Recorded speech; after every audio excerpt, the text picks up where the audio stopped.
వాటికి సంబంధించి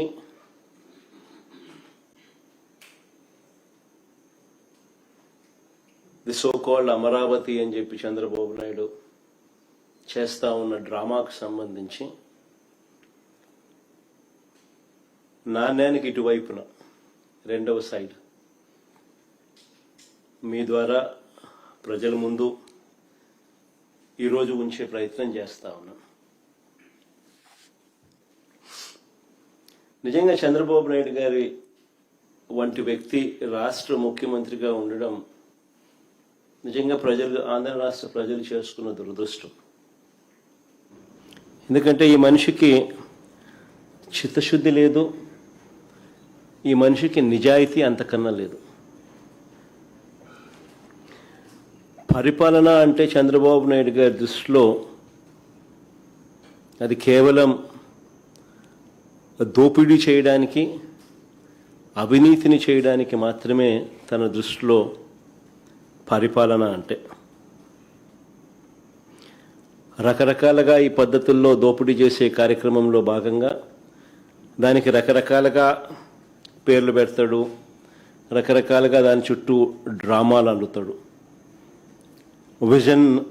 విజన్ అంటాడు, సంపద సృష్టి అంటాడు, ఇలా రకరకాలుగా కొత్త కొత్త పేర్లు పెడతాడు.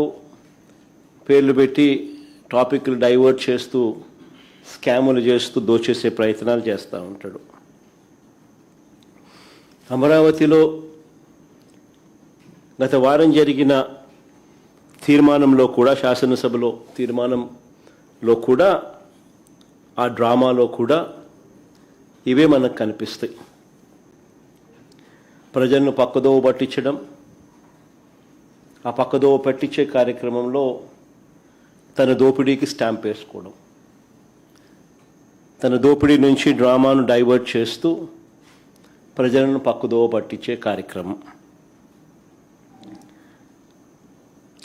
నిజంగా రాజధాని మీద అసెంబ్లీలో తీర్మానమే అవసరం లేదు అని చెప్పి ప్రభుత్వంలో ఉన్న ఒక మంత్రే స్టేట్మెంట్ ఇచ్చినాడు. పార్థసారథి అనే వీళ్ళకు సంబంధించిన మంత్రే స్టేట్మెంటే ఇచ్చాడు, రాజధాని మీద అసెంబ్లీలో తీర్మానమే అవసరం లేదు అని చెప్పి.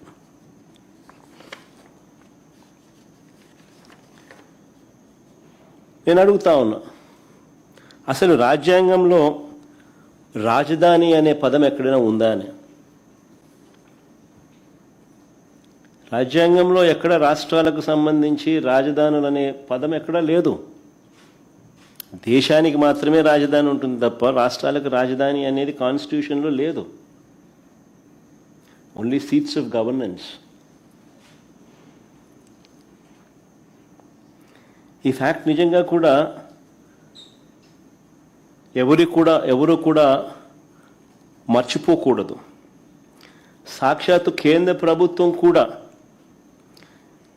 రాజధాని అనేది రాష్ట్రాల ఇష్టం అంటూ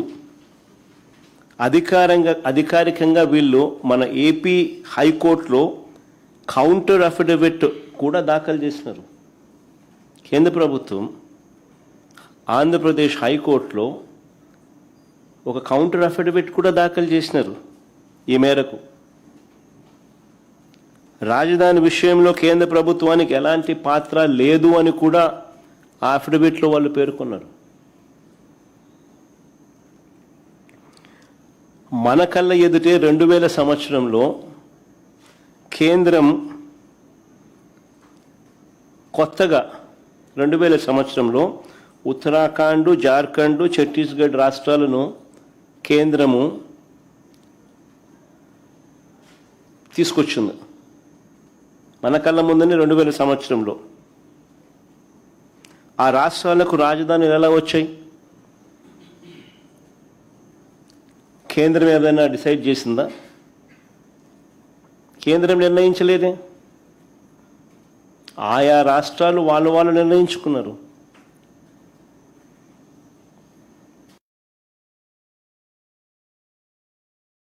మరి ఎవరికి వర్తించింది?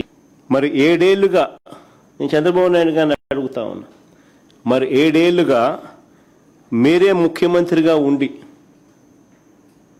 మొదటి టర్మ్ 5 సంవత్సరాలు, తర్వాత ఇప్పుడు 2 సంవత్సరాలు. మరి 7 ఏళ్ళు మీరే ముఖ్యమంత్రిగా ఉండి 1,00,000 ఎకరాల అమరావతిలో ఇంతవరకు కట్టింది ఎంత? 1,00,000 ఎకరాల అమరావతిలో ఈయన 7 ఏళ్ళు ముఖ్యమంత్రిగా ఉంటూ అమరావతి అనేది తన పెట్ ప్రాజెక్ట్ అంటూ తాను నినాదమిస్తూ తాను ఇంతవరకు కట్టింది ఎంత? నిజంగా సెల్ఫ్ ఫైనాన్స్ ప్రాజెక్ట్ అయిందా ఇది? నిజంగా అమరావతి అని సెల్ఫ్ ఫైనాన్సా? ఈయన డబ్బా కొడతానట్టుగా కొట్టినట్టుగా? ఏ దేశం పోతే ఆ దేశం బొమ్మలు ఈయన చూపిస్తాడు. ఏ దేశం ఈయన పోయినా ఆ దేశం బొమ్మలు చూపిస్తాడు. చూపించి అదిగో ఇదే అమరావతి అని అంటాడు. మరి ఎంతవరకు వచ్చిందని అడుగుతా ఉన్నా. ఆ దేశాలు ఇక్కడ ఏమైనా కనపడుతున్నాయా? కనీసం భూములిచ్చిన రైతులకు చెప్పిన హామీలైనా నెరవేర్చాడా ఈ పెద్ద మనిషి? మొదట తీసుకున్న 50,000 ఎకరాల్లో, వెరీ ఇంపార్టెంట్ ఇది, మొదట తీసుకున్న 50,000 ఎకరాల్లోనే రోడ్లు, కేవలం రోడ్లు, కరెంటు, డ్రైనేజ్ అంటే సీవరేజ్, వాటర్, వీటి కల్పనకి అయ్యే ఖర్చు చంద్రబాబు నాయుడు గారి స్వయాన లెక్కల ప్రకారమే, ఈయనే కేంద్ర ప్రభుత్వానికి ఇచ్చిన లెక్కలు, ఈయనే వివిధ బ్యాంకులకు ఇచ్చిన లెక్కల ప్రకారమే ఎకరాకు 2 కోట్లు అవుతుంది అని చెప్పాడు. అంటే 50,000 ఎకరాలకు అయ్యే 1,00,000 కోట్లకే దిక్కు లేదనుకుంటే, 1,00,000 కోట్లకే దిక్కు లేదనుకుంటే ఇప్పుడు సడన్గా మరో 50,000 ఎకరాలు దీనికి అదనంగా అయ్యే ఖర్చు, దీనికి సడన్గా అదనంగా మరో 50,000 ఎకరాలు యాడ్ చేస్తున్నాడు ఇంతకు ముందున్న 50,000 ఎకరాలు. దానికయ్యే మళ్ళా అదనంగా మరో 1,00,000 కోట్ల రూపాయలు. ఇలా అమరావతిని ఎందుకు పెంచాల్సి వస్తూ ఉంది, ఎందుకు పెంచుకుంటూ పోతున్నారు? ఆ డబ్బులు ఎలా వస్తాయి అంటే 1,00,000 ఎకరాల్లో, ఆ 1,00,000 ఎకరాల్లో కేవలం రోడ్లు వేయడానికి, కేవలం కరెంట్ ఇవ్వడానికి, కేవలం సీవరేజ్ వ్యవస్థ క్రియేట్ చేయడం కోసం, కేవలం నీటి వ్యవస్థ క్రియేట్ చేయడం కోసం, బేసిక్ ఇన్ఫ్రాస్ట్రక్చర్ క్రియేట్ చేయడం కోసం ఈ 1,00,000 ఎకరాలలో 2,00,000 కోట్లు కావాలి అని వీళ్ళు చెప్పిన లెక్కల ప్రకారమే. మరి ఈ డబ్బులు ఎలా వస్తాయి? ఎన్ని సంవత్సరాలు పడుతుంది? ఎన్ని దశాబ్దాలు పడుతుంది? ఈ దశాబ్దాలు పట్టే ఈ సమయంలో, ఇన్నిన్ని సంవత్సరాలు పట్టే ఈ సమయంలో ఈ 2,00,000 కోట్లు ఇంకా ఎంతగా పెరిగిపోతూ పోతుంది?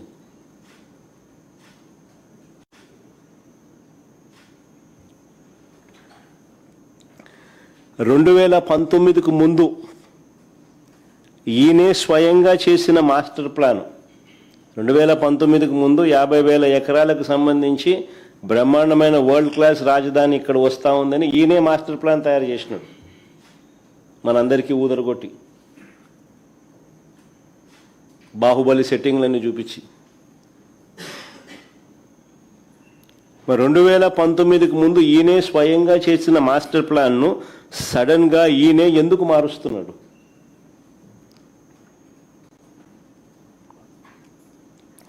అప్పుడు ఇదే 50,000 ఎకరాల్లోనే బ్రహ్మాండమైన బెస్ట్ క్యాపిటల్ అని చెప్పి ఊదరగొట్టిన ఇదే వ్యక్తి ఈరోజు ఎందుకు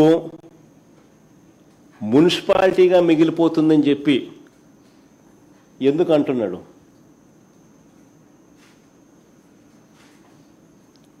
ఆ మాట అని ఇంకొక 50,000 ఎకరాలు కావాలంటున్నాడు. మరి ఇంతకుముందు 50,000 ఎకరాలతోనే వరల్డ్ క్లాస్ సిటీ అని చెప్పిన వ్యక్తి ఈరోజు ఏమంటున్నాడు? ఆ 50,000 ఎకరాలే అంటే ఇది మున్సిపాలిటీగానే మిగిలిపోతుంది, అందుకని ఇంకొక 50,000 ఎకరాలు కావాలంటున్నాడు. అని ఎందుకు అంటా ఉన్నాడు? ఎక్కడా లేని విధంగా కాస్ట్ పర్ ఎస్ఎఫ్టీ అడుక్కు అయ్యే ఖర్చు ఏకంగా 11,000 నుంచి 14,000 అవుతా ఉంది. కాస్ట్ పర్ ఎస్ఎఫ్టీ ఎక్కడా చూడని విధంగా, ఎక్కడా లేని విధంగా అడుక్కయ్యే ఖర్చు 11,000 నుంచి 14,000 దాకా ఎందుకు అవుతా ఉంది? ఏ స్కాముల వల్ల ఇది ఎగబాకుతా ఉంది అన్న వీటికి సమాధానం ఎక్కడైనా అసెంబ్లీలో చెప్పాడా? 5:30 గంట అసెంబ్లీలో ఇటువంటి ప్రశ్నలకు ఏదైనా సమాధానం చెప్పాడా? ఆ 5:30 గంటల సమావేశం కేవలం జగన్ను, వైఎస్ఆర్ కాంగ్రెస్ పార్టీని దుమ్మెత్తిపోయడానికి, బూతులు తిట్టడానికి మాత్రమే వాడుకున్నారు.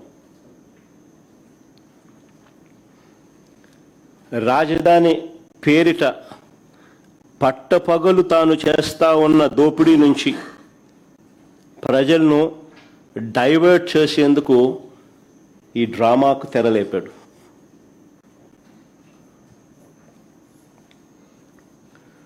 ఆశ్చర్యం ఏమిటో తెలుసా? ఓవైపున అసెంబ్లీ పిలుస్తాడు. ఇంతకుముందు నేను అన్నాను కదా, ఈ మనిషికి చిత్తశుద్ధి లేదు, నిజాయితీ అంతకన్నా లేదు అని చెప్పి. ఆశ్చర్యం ఏమిటి అని అంటే, ఓవైపు అసెంబ్లీని పిలుస్తాడు, ఇంకోవైపు అదే చట్టసభలో భాగమైన కౌన్సిల్ని పిలవడు.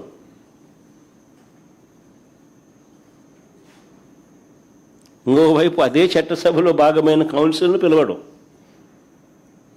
ఎందుకు? కౌన్సిల్ని పిలిస్తే రాజధాని పేరిట చంద్రబాబు చేస్తా ఉన్న అవినీతి బాగోతాన్ని కౌన్సిల్లో సభ్యులు బయట పెడతారని.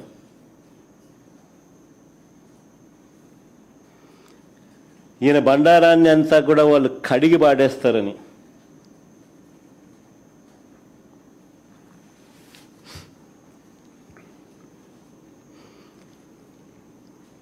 ఆశ్చర్యం కలిగించే విషయాలు ఇవన్నీ. ఈయన అంటాడు, భవిష్యత్తులో కూడా రాజధానిని ఎవరు మార్చకుండా చట్టం తెస్తున్నామని చంద్రబాబు నాయుడు చెప్తా ఉన్నాడు. భవిష్యత్తులో కూడా రాజధానిని ఎవరు మార్చకుండా చట్టం తెస్తున్నామని చంద్రబాబు చెప్తా ఉన్నాడు. ఇలా అసెంబ్లీలో వీళ్ళు చేయగలేంది మళ్ళీ అదే అసెంబ్లీలో మళ్ళీ దాని మార్పులు చేయలేరా? చట్టాల గురించి మాట్లాడే ఈ వ్యక్తి చట్ట సవరణల గురించి మాట్లాడ్డా? తెలియదా ఈయనకేమన్నా? తెలుసు, కానీ డ్రామా. ఇంతకుముందు నేను చెప్పినట్టుగా ఈ డ్రామా అంతా ఎందుకు? తన అవినీతిని కప్పిపుచ్చుకునేందుకు డ్రామా. ఏ చట్టమైనా కూడా చట్టసభ ద్వారా చట్టం చేయగలుగుతుంది, చట్టంలో సవరణలు కూడా చేయగలుగుతుంది. ఇది అందరికీ తెలిసిన విషయాలే. 3 ఏళ్ల పిల్లోడు 6 ఏళ్ల పిల్లోడిని అడిగినా చెప్తారు. కానీ చంద్రబాబు నాయుడు ఏదో కొత్తగా ప్రజలకు తెలియనట్టుగా, దాన్ని పక్కదోవ పట్టించేట్టుగా, దాన్ని ఏదో విప్లవాత్మకంగా తీసుకొని వస్తానట్టుగా ఓ బిల్డప్, దానికి ఒక కథ. ఎందుకు అంత చేస్తూ ఉన్నాడంటే తన అవినీతి నుంచి టాపిక్ డైవర్ట్ చేసింది. నేను సూటిగా చంద్రబాబుని అడుగుతా ఉన్నాను, 2014 నుంచి ఇప్పటి వరకు 12 ఏళ్ల కాలంగా, 2014 నుంచి ఇప్పటి వరకు అంటే ఆయన 5 ఏళ్ళు, మళ్ళీ మధ్యలో మా 5 ఏళ్ళు, మళ్ళీ ఇప్పుడు 2 ఏళ్ళు, దాదాపుగా 12 ఏళ్ళు కాలంలో మనస్ఫూర్తిగా చంద్రబాబు నాయుడు అడుగుతానా, నువ్వు ఈ ప్రాంతంలో ఉన్నావా అని అడుగుతా ఉన్నా. మనస్ఫూర్తిగా ఇక్కడ కాపురం పెట్టావా అని అడుగుతా ఉన్నా. ఇప్పటికీ కూడా మీ కుటుంబాలన్నీ ఎక్కడున్నాయని అడుగుతా ఉన్నా.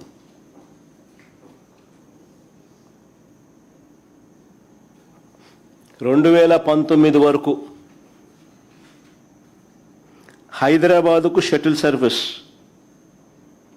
2019 వరకు కూడా ఒక పక్క ఆయన ముఖ్యమంత్రిగా ఉంటూ మరోవైపున హైదరాబాదుకు షటిల్ సర్వీస్. ప్రతిపక్ష నాయకుడిగా ఎన్నికల వరకు వీళ్ళ అడ్రస్ అంతా హైదరాబాదే.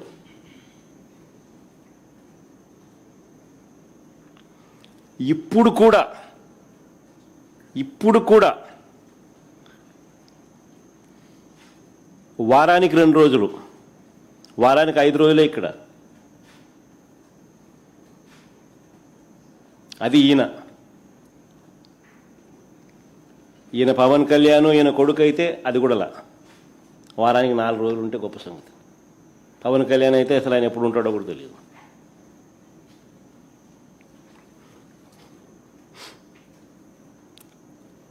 ప్రత్యేకంగా ఒక్కొక్కరికి ఒక్కొక్క విమానం, షటిల్ సర్వీస్. ఇవన్నీ వాస్తవాలు నేను చెప్పేటివి. ఏదైనా కానీ దుమ్మెత్తిపోయాలా అసెంబ్లీలో దుమ్మెత్తిపోయాలి అనే ఒక ఆరాటంతో మమ్మల్ని తిడతారు తప్ప మేము అడిగే ప్రతి ప్రశ్న వాస్తవంగా లోతైన ప్రశ్నలు, ప్రతి ఒక్కరూ ఆలోచన చేయదగ్గ ప్రశ్నలు. ఫేర్గా నిజంగా ఈ సబ్జెక్ట్ మీద మాట్లాడదాం, ఫేర్గా ఈ సబ్జెక్ట్ను ప్రస్తావిద్దాం. వైఎస్ఆర్సీపీ ఈ ప్రాంతానికే కాదు, రాష్ట్రంలో ఏ ప్రాంతానికి అప్పుడు ఇప్పుడు ఎప్పుడు వ్యతిరేకం కాదు అనే విషయం స్పష్టంగా మరొక్కసారి చెప్తా ఉన్నా.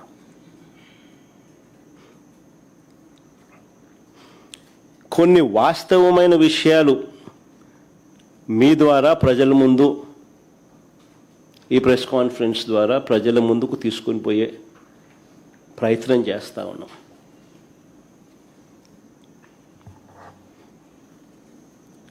చంద్రబాబు నాయుడు గారు చెప్పిన లెక్కల ప్రకారమే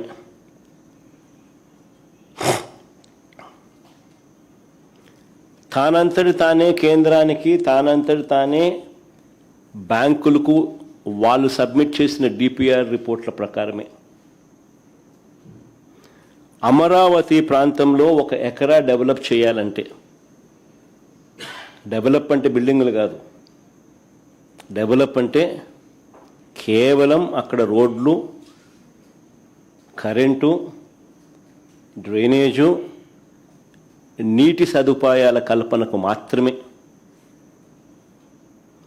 వీళ్ళ లెక్కల ప్రకారమే ఎకరాకు 2 కోట్ల రూపాయలు ఖర్చు అవుతుంది అని ఇచ్చిన వీళ్ళ లెక్కల ప్రకారమే 50,000 ఎకరాలకు అయ్యే ఖర్చు ఇంటూ 2 కోట్లు అంటే 1,00,000 కోట్ల రూపాయలు. మొదటి దశలో తీసుకున్న ఈ 50,000 ఎకరాలకి దిక్కు లేదనుకుంటే, మొదటి దశలో తీసుకున్న ఈ 50,000 ఎకరాలకే దీనికి అయ్యే 1,00,000 కోట్ల రూపాయలకు దిక్కు లేదు అని అనుకుంటే,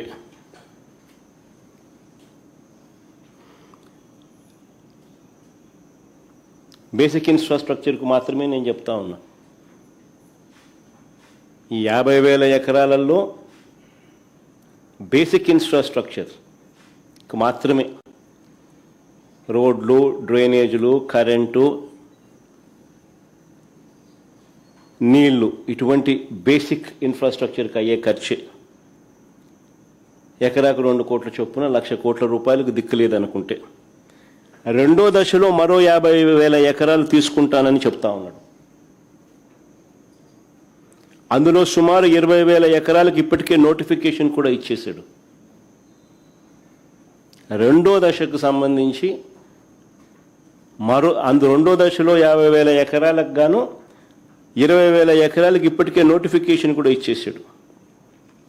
ఈ లెక్కన రాజధానిలో 1,00,000 ఎకరాలలో, వెరీ ఇంపార్టెంట్ పాయింట్, ఈ లెక్కన రాజధానిలో 1,00,000 ఎకరాల్లో తీసుకున్న 1,00,000 ఎకరాలలో కేవలం రోడ్లు వేయడానికి, కేవలం కరెంట్ ఇవ్వడానికి, కేవలం నీళ్ళు ఇవ్వడానికి, కేవలం డ్రైనేజ్ కనెక్షన్లు ఇవ్వడానికి, ఇటువంటి బేసిక్ సదుపాయాలను కల్పించడానికి ఈ లెక్క ప్రకారమే, ఈయన ఇచ్చిన లెక్కల ప్రకారమే ఎకరాకు 2 కోట్ల రూపాయలు ఇంటూ 1,00,000 ఎకరాలు అంటే ఏకంగా 2 లక్షల కోట్లు కావాలి. చాలా చాలా ఇంపార్టెంట్ పాయింట్. భవిష్యత్తులో ఈ ప్రాజెక్ట్ పూర్తయ్యేసరికి ఈ 2 లక్షల కోట్లు ఇంకా ఎంత పెరుగుతుందో చెప్పలేం, ఎన్ని సంవత్సరాలు పడుతుందో చెప్పలేం, ఎన్ని దశాబ్దాలు పడుతుందో చెప్పలేం.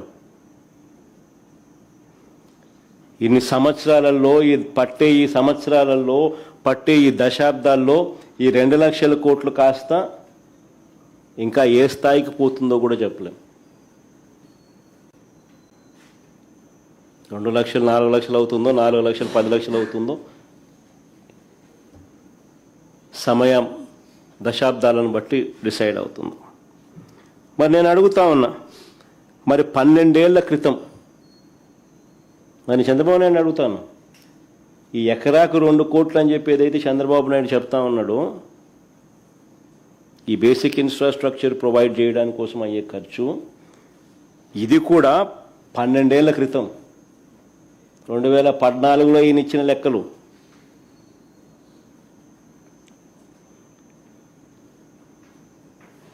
పన్నెండేళ్ల క్రితం లెక్కల ప్రకారమే 2 లక్షల కోట్లు పెట్టాల్సిన ఈ చంద్రబాబు విడిపోయిన రాష్ట్రానికి 7 ఏళ్లు ముఖ్యమంత్రిగా ఉన్న ఈ చంద్రబాబు ఇప్పటి వరకు ఎంత పెట్టాడని అడుగుతా ఉన్నా.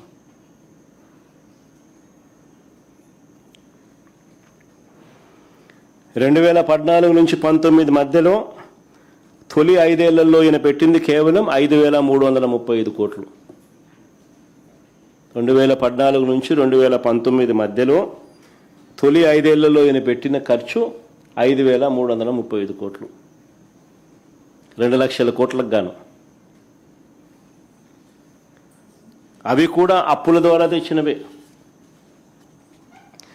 ఈ 2 ఏళ్లలో కూడా ఎంత పెట్టారని చూస్తే, ఇప్పుడు మళ్ళీ సెకండ్ టర్మ్ మళ్ళీ ఆయన ముఖ్యమంత్రిగా ఆయన ఈ 2 ఏళ్లలో కూడా ఎంత పెట్టారని చూస్తే, నాకున్న సమాచారం ప్రకారం చంద్రబాబు నాయుడు గారు అమరావతి కోసం ప్రస్తుతానికి చేసిన గ్రాస్ కమిటెడ్ అప్పులు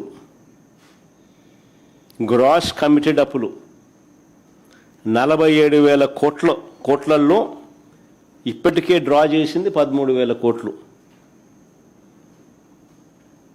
ఇందులో కూడా ఇక్కడ భలే ఆశ్చర్యమైన విషయం, ఇందులో కూడా మొబిలైజేషన్ అడ్వాన్సులుగా ఇచ్చింది 5,500 కోట్లు. 10% ఇవ్వడము, 8% తీసుకోవడం కమిషన్.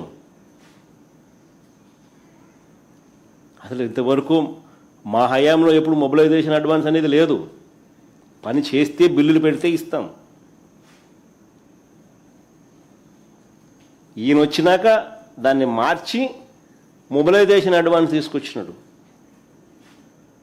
ముందే డబ్బు ఇస్తున్నాడు, ఆ డబ్బులో నుంచి ఇమీడియట్గా డబ్బు ఎత్తున్నాడు. 10% ఇస్తున్నాడు, 8% కమిషన్ ఎత్తున్నాడు.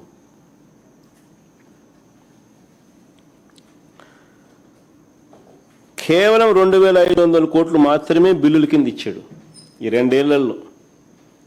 ఈ 2 ఏళ్లలో కేవలం 2,500 కోట్లు మాత్రమే బిల్లుల కింద ఇచ్చారు. ఇంకా ఆశ్చర్యం ఏమిటో తెలుసా, 960 కోట్లు డైవర్ట్ కూడా చేసినారు. 960 కోట్లు డైవర్ట్ కూడా చేసినారు.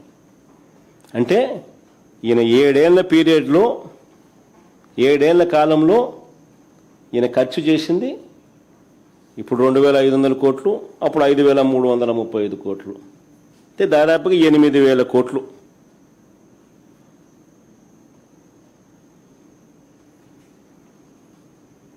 మరి కేవలం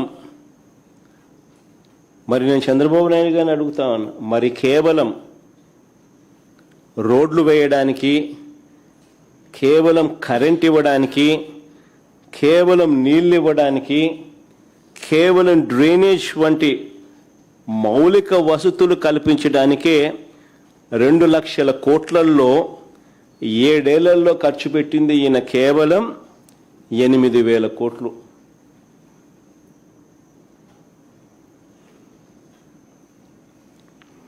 మరి 7 ఏళ్లలో 8,000 కోట్లు పెడితే ఇక 2 లక్షల కోట్లు పెట్టడానికి ఎన్ని సంవత్సరాలు పడుతుంది, ఎన్ని దశాబ్దాలు పడుతుంది?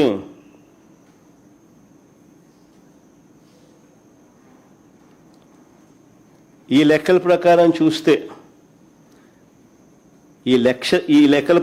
చూస్తే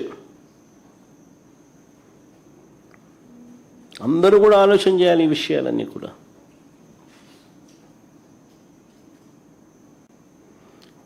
ఇది కాక బిల్డింగ్ ఖర్చులు, ఇవి కాక బిల్డింగ్ ఖర్చులు, ఈ 2 లక్షల కోట్లు కాక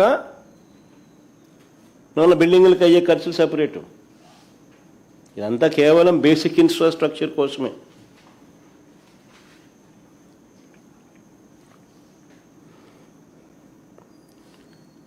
ఆశ్చర్యం ఏమిటో తెలుసా? కేవలం ఆ రాజధాని అమరావతి అనే ఆ ప్రాంతంలో కేవలం రోడ్లు వేయడానికి, కేవలం కరెంట్ వేయడానికి, కేవలం డ్రైనేజ్ చేయడానికి, వ్యవస్థ క్రియేట్ చేయడానికి, కేవలం నీళ్ళు ఇవ్వడానికి ఇంతింత డబ్బులు ఇక్కడ ఖర్చు చేస్తూ పోతే రాష్ట్రంలో ఇక సంక్షేమము, రాష్ట్రంలో ఇక అభివృద్ధి, రాష్ట్రంలో ఇతర ప్రభుత్వ బాధ్యతలు, వీటి పరిస్థితి ఏమిటి?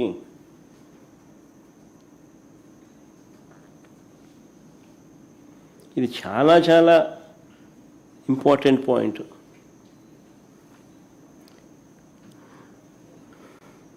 నిజంగా ఇప్పటికే చంద్రబాబు నాయుడు గారు తన స్కాముల కోసం అమరావతి మీద చంద్రబాబు నాయుడు గారు అప్పులు తెచ్చి అమరావతి పేరిట స్కాములు చేస్తూ చంద్రబాబు నాయుడు గారు కుమ్మరించడం వల్ల దాని ప్రభావం ఇప్పటికే రాష్ట్రం మీద కనిపిస్తూ ఉంది.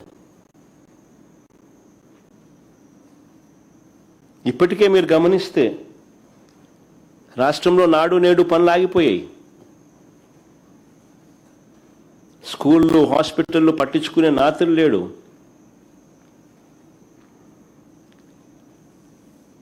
పిల్లలకు ఇవ్వాల్సిన విద్యా దీవెన, వసతి దీవెన, ఫీజు రీయింబర్స్మెంట్, వసతి దీవెన ఆగిపోయింది. ఈ సంవత్సరంతో కలిపితే 10,000 కోట్ల రూపాయలు అవసరమైతే బడ్జెట్లో పెట్టింది 2,600 కోట్లు బకాయిలతో కలిపి. ఆరోగ్యశ్రీ ఆగిపోయింది ఇప్పటికే. ఈరోజు పేపర్లో ఏకంగా బోర్డు తిప్పేసినారు రాష్ట్ర ప్రభుత్వం మీద నిరసన తెలుపుతూ. నెట్వర్క్ హాస్పిటల్లో పేదవాడికి ఉచితంగా వైద్యం చేసే కార్యక్రమానికి ఫుల్ స్టాప్ పెడుతూ స్ట్రైక్ కాల్ ఇచ్చినారు. వ్యవసాయం పూర్తిగా దెబ్బతినింది.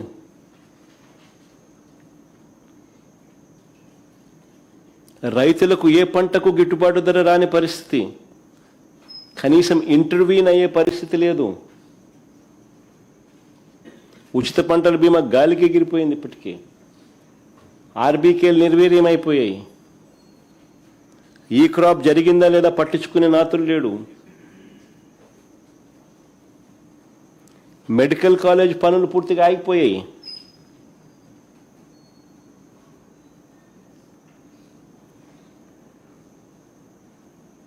5,000 కోట్లు ఖర్చు అయ్యేది. సంవత్సరానికి 1,000 కోట్లు పెడితే చాలు మెడికల్ కాలేజీలు పూర్తయ్యే పరిస్థితి నుంచి ఆగిపోయాయి.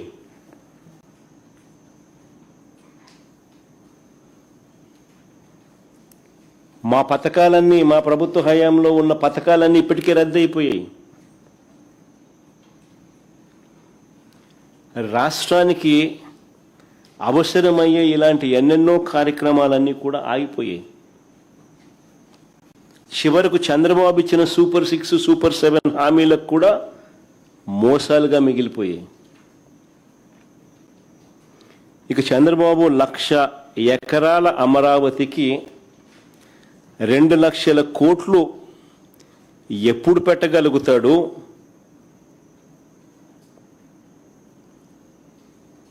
ఎలా పెట్టగలుగుతాడు? ప్రజలకు ప్రభుత్వం తప్పనిసరిగా బాధ్యతాయుతంగా చేయాల్సిన మంచి ఎప్పుడు జరుగుతుంది?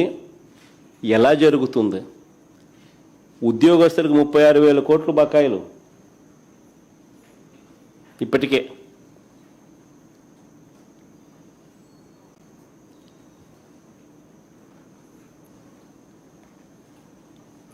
అంటే ఈ చంద్రబాబు గారు తన జీవితం అంతా కూడా ఇక్కడే రోడ్లు, తన జీవితం అంతా ఇక్కడే కరెంటు, తన జీవితం అంతా ఇక్కడే నీళ్లు, తన జీవితం అంతా ఇక్కడే డ్రైనేజు, జీవితం అంతా అప్పులు చేస్తాడా? అంతవరకు రాష్ట్రంలో ఇలా ప్రజలు, రాష్ట్రము ఇబ్బందులు పడుతూనే ఉండాలా?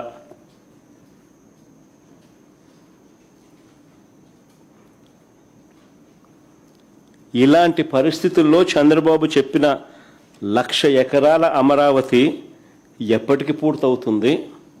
2 లక్షల కోట్లు పెట్టే స్తోమత మనకు ఉందా? ప్రతి ఒక్కరు ఆలోచన చేయాలి ఈ విషయాలన్నీ కూడా.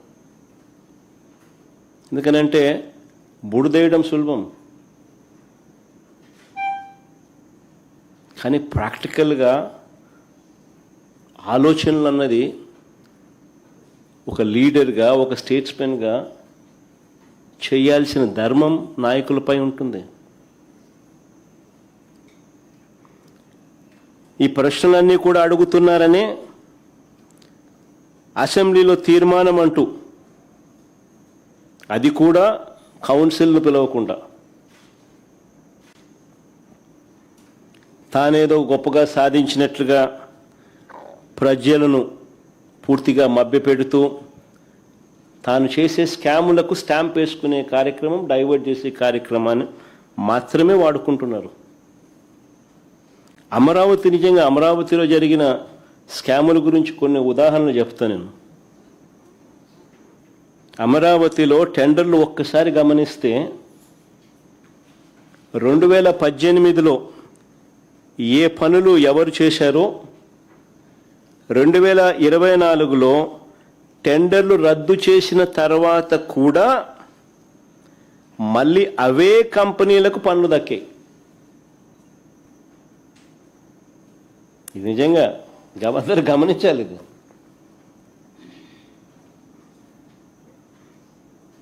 అమరావతిలో టెండర్లు ఒకసారి గమనిస్తే 2018లో ఏ పనులు ఎవరు చేశారో 2024లో టెండర్లు రద్దు చేసిన తర్వాత కూడా మళ్ళీ అవే కంపెనీలకు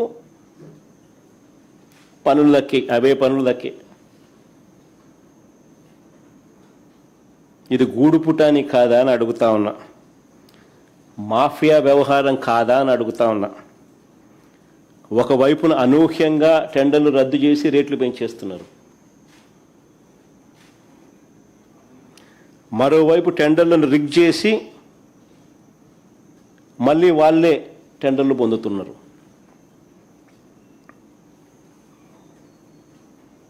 ఇంకా ఆశ్చర్యం ఏమిటో తెలుసా?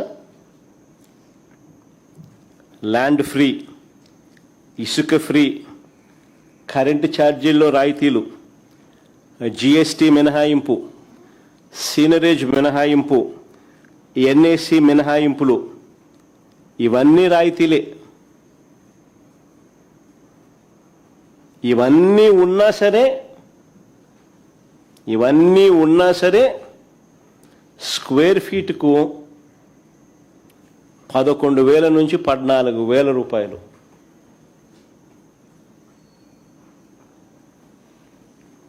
చూపిస్తా ఉన్నారు. ఇది భయంకరమైన దోపిడీ కాదా? క్యాపిటల్గా అమరావతి రియాలిటీ సంగతి పక్కన పెడితే,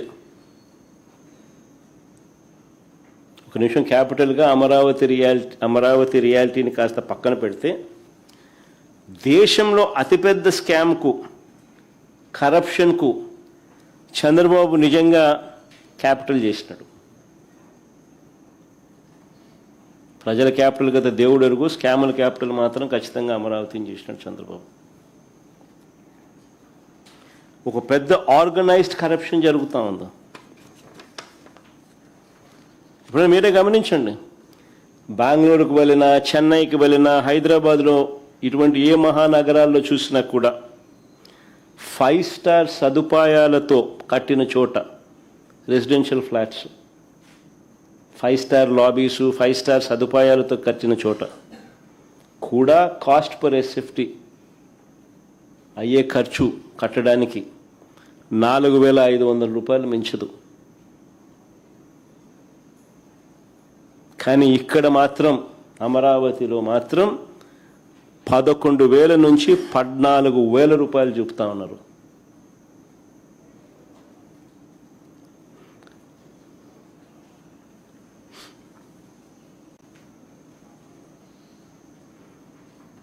అది కూడా 11,000 నుంచి 13,000 చూపుతున్నారు. అది కూడా మళ్ళీ ఇన్ని రాయితీలు ఇచ్చిన తర్వాత, ఇన్ని మినహాయింపులు ఇచ్చిన తర్వాత. ఏమేమి మినహాయింపులు? జిఎస్టీ లేదు, ఇసుక ఫ్రీ, కరెంటు ఛార్జీలు రాయితీ, జిఎస్టీ మినహాయింపు, సీనరేజ్ మినహాయింపు, ఎన్ఏసీ మినహాయింపు, ఇవన్నీ మళ్ళా కలుపుకొని, ఇవన్నీ తీసేసిన తర్వాత కూడా స్క్వేర్ ఫీట్ 11,000 నుంచి 14,000 రూపాయలు. మిగతా వాళ్ళంతా ఎన్ని కూడా వేసుకోవాలా? మిగతా హైదరాబాద్లో కానీ, బెంగళూరులో కానీ, చెన్నైలోని కట్టే 4,500 ఇవన్నీ కూడా ఉంటాయి.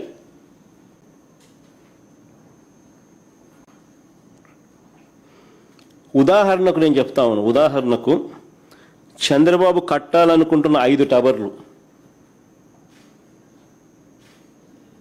వాటి టెండర్ల పరిస్థితి ఒక్కసారి గమనించమని కోరుతా ఉన్నా. వీళ్ళు చేసే దోపిడీ నిజంగా వీరప్పను కూడా సరిపోడు, ఆ లెవెల్ దోపిడీ. సెక్రటేరియట్లో టవర్ 1, టవర్ 2, సెక్రటేరియట్లో టవర్ 1, టవర్ 2 చూడండి, కావాలంటే మీరే స్క్రీన్ మీద కూడా చెప్తా ఉన్నా. Hindu article dated 27th April 2025, హిందూలో పబ్లిష్ చేసిన ఆర్టికల్. సెక్రటేరియట్లో tower 1, tower 2, basement plus ground floor plus 39 floors. దీనికి 2018లో ఖరారైన కాంట్రాక్ట్ వాల్యూ అప్పట్లో 2018లో అప్పట్లో ఖరారైన కాంట్రాక్ట్ వాల్యూ 932 కోట్లు. ఇప్పుడు అదే పని విలువ ఎంతో తెలుసా? 1,423 కోట్లకు పెంచేశారు. పైగా టెండర్లో ఆ పెంచిన రేటుకు, టెండర్లలో పెంచిన ఆ రేటుకు మళ్ళీ 4.5% ఎక్సెస్. కరెక్ట్గా చూసుకోండి, 4.5, 5% దాటదు. మళ్ళీ కరెక్ట్గా 4.5% కరెక్ట్గా ఎక్సెస్. మళ్ళీ కాంట్రాక్టర్కు నజరానా రూపేణా జిఎస్టీ, సీనరేజు, ఎన్ఏసీ ట్యాక్సుల మినహాయింపుల ద్వారా మరో 257 కోట్ల రూపాయలు లబ్ధి. అంటే మొత్తంగా వీటి విలువతో కూడా కలుపుకుంటే 1,762 కోట్ల రూపాయలకు చేరింది. అంటే ఇదే tower 1, tower 2 basement plus ground floor plus 39 ఫ్లోర్స్కు 2018లో ఖరారైన కాంట్రాక్ట్ విలువ 932 కోట్లు అయితే ఇప్పుడు అది ఏకంగా 830 కోట్ల రూపాయలు పెరిగి మొత్తం ఖర్చు 1762 కోట్లకు ఎగబాకింది. ఆశ్చర్యం ఏమిటో తెలుసా? అప్పుడు కాంట్రాక్టర్ షాపూర్జీ పోలాంజీ, ఇప్పుడు కాంట్రాక్టర్ షాపూర్జీ పోలాంజీని.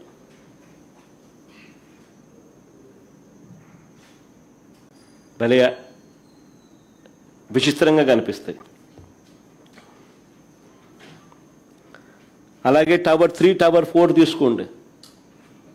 టవర్ 3, టవర్ 4లో అది కూడా basement plus ground floor plus 39 floors. 2018లో ఖరారైన కాంట్రాక్ట్ వాల్యూ అప్పట్లో 784 కోట్లు.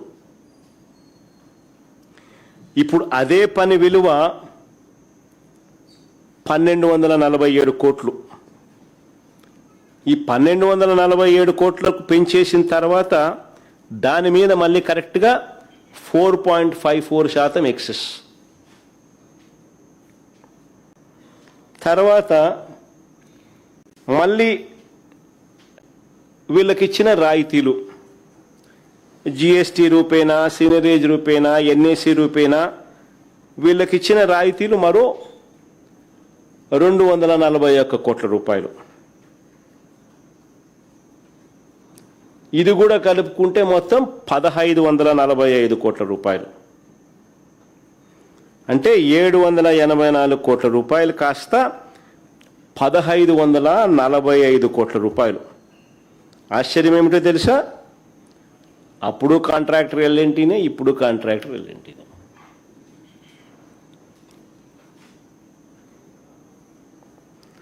అలా వీటి అన్నిట్లో కూడా ఈ రేట్లలో మీకు చెప్పడం మర్చిపోయినా, ఇసుకే ఫ్రీ, ఇసుకే ఫ్రీ, అది కూడా పరిగణలోకి తీసుకోవాలి. హైదరాబాద్లో, బెంగళూరులో, చెన్నైలో 4500 రూపాయలు పర్ ఎస్ఎఫ్టీకి ఇసుక, జిఎస్టీ, సీనరేజు అన్నీ మిగతా అన్నీ కట్టుకోవాలి పాపం వాళ్ళు. ఈడ చూస్తే ఎన్నీ లేవు, రేటేమో 11,000 నుంచి 14,000. అలాగే జిఏడి టవర్ చూస్తే ఇది basement, ground floor plus 49 floors. 2018లో ఖరారైన కాంట్రాక్ట్ వాల్యూ 554 కోట్లు. ఇప్పుడు అదే పని విలువ 844 కోట్లకు పెంచేసినారు. ఆ తర్వాత ఆ పెంచిన రేటు మీద టెండర్లు, ఆ టెండర్లో మళ్ళీ కరెక్ట్గా 4.53% ఎక్సెస్, కరెక్ట్గా 4.53% ఎక్సెస్. ఏదైనా అంతే చూసుకోండి. 4.53, 4 ఇంతకుముందు ఎంత 4.54, ఇంతకుముందు 4.5 చూసుకోండి. మళ్ళీ కాంట్రాక్టర్కు జిఎస్టీ మినహాయింపులు, ఎన్ఈసి మినహాయింపులు, సీనరేజులు వీటి రూపేణా మళ్ళీ అదనంగా మరో 163 కోట్ల రూపాయల లబ్ధి. ఈ 163 కోట్లు కూడా లెక్కేసుకుంటే మొత్తం 1046 కోట్ల రూపాయలు. అంటే 554 కోట్లు గతంలో 2018లో ఖరారైన కాంట్రాక్ట్ విలువ ఇప్పుడు 1046 కోట్లకు మళ్ళీ ఇచ్చింది ఎవరికో తెలుసా? ఎన్సీసీ కట్టబెట్టారు. అప్పుడు ఎన్సీసీఏ కాంట్రాక్టర్, ఇప్పుడు మళ్ళీ ఎన్సీసీఏ కాంట్రాక్టర్.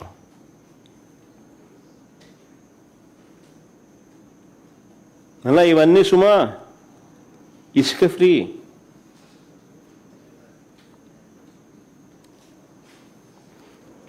మొత్తంగా ఈ 5 టవర్లకు రాయితీలతో కలిపి 4,354 కోట్లకు కాంట్రాక్టులు ఇస్తే మళ్ళీ దీనికి అదనంగా ఏసీలంట, ప్లంబింగ్ అంట, ఎలక్ట్రికల్ అంట, ఫైర్ ఫైటింగ్ అంట, లిఫ్టులు అంట, ఈ పనుల కోసం మళ్ళీ 2,316 కోట్లకు టెండర్లు పిలుస్తున్నారు. అడ్మినిస్ట్రేటివ్ శాంక్షన్ ఇచ్చినారు, పిలుచమని చెప్పినారు, పిలుస్తున్నారు. అంటే అన్నీ కలుపుకుంటే మొత్తంగా 5 టవర్లకు 6,671 కోట్ల రూపాయలు. మళ్ళీ దీనికి అదనంగా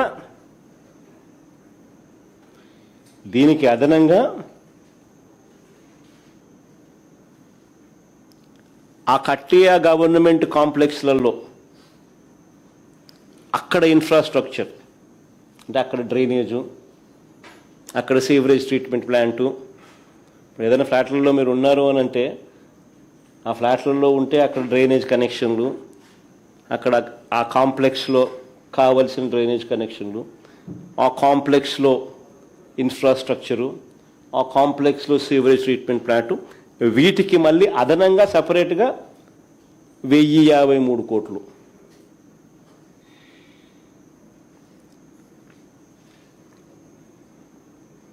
ఎక్కడైనా మీరు ఫ్లాట్లు ఏదైనా పోయినా కూడా లేకపోతే మీరే కట్టాలనుకున్నా ఫ్లాట్లు కట్టడమే కాకుండా ఆ ఫ్లాట్లకు మీరు ఆ కాంప్లెక్స్లో ఇవన్నీ కూడా ప్రొవైడ్ చేయాలి. అప్పుడే పోయి ఎవరైనా కూడా ఫ్లాట్లలో ఉండగలుగుతారు.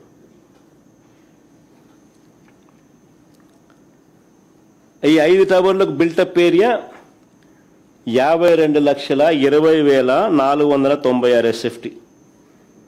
అంటే స్క్వేర్ ఫీట్కు 14,795 రూపాయలు పర్ SFT.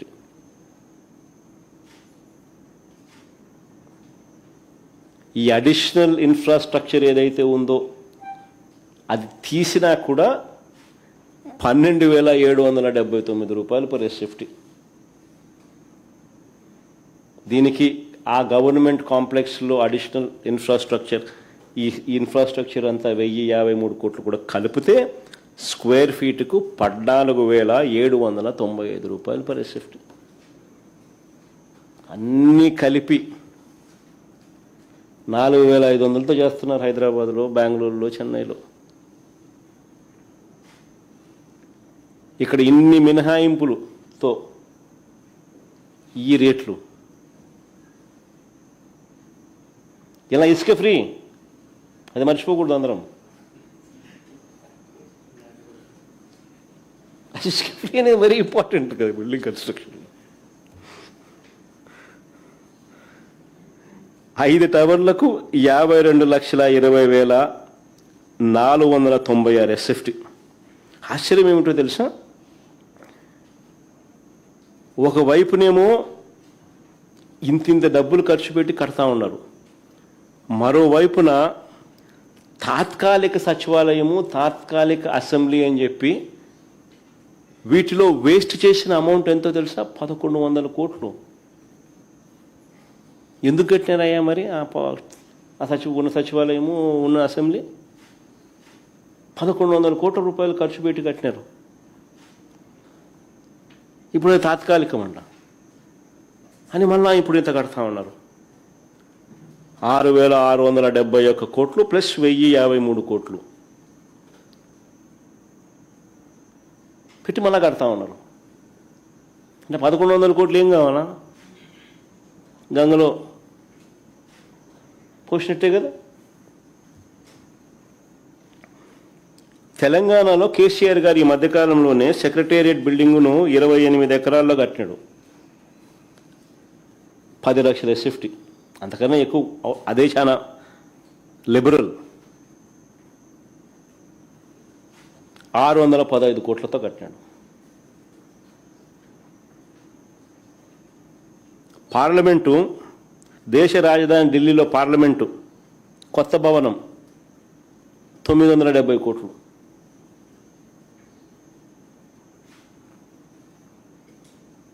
ఆ పార్లమెంట్లో 1,272 మంది కూర్చునేలా కట్టారు. మరి పార్లమెంటు దేశం మొత్తం చూస్తుంది, ఆ లెవెల్లో వాళ్ళు కడితే మన అసెంబ్లీ ఎంతో తెలుసా ఇప్పుడు కట్టేది? 1,449 కోట్లు. పార్లమెంటు దాటినాం, కేసీఆర్ నెంబర్కు డబల్.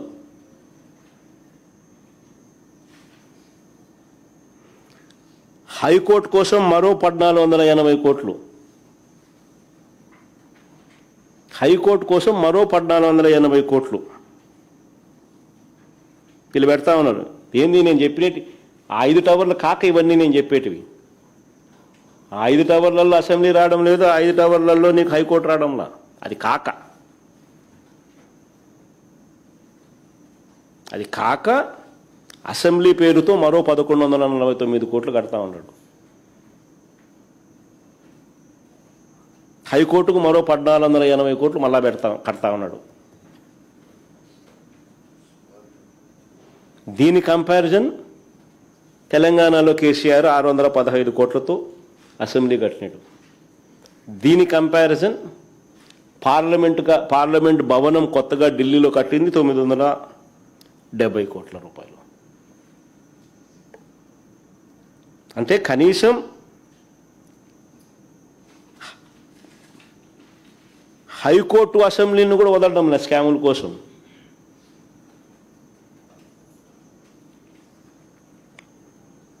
ఈయన దుబారా కోసం, ఈయన విచ్చలవిడి దోపిడీ కోసం చివరకు సరే మిగతా వాటిలో స్కాములు ఇంకా ఎక్కువ కనిపిస్తూ ఉన్నాయి 5 టవర్లలో అటువంటి పనులలో. కానీ హైకోర్టులు అండ్ అసెంబ్లీని కూడా వదలడంలా, చట్టసభలు కూడా వదలడంలా.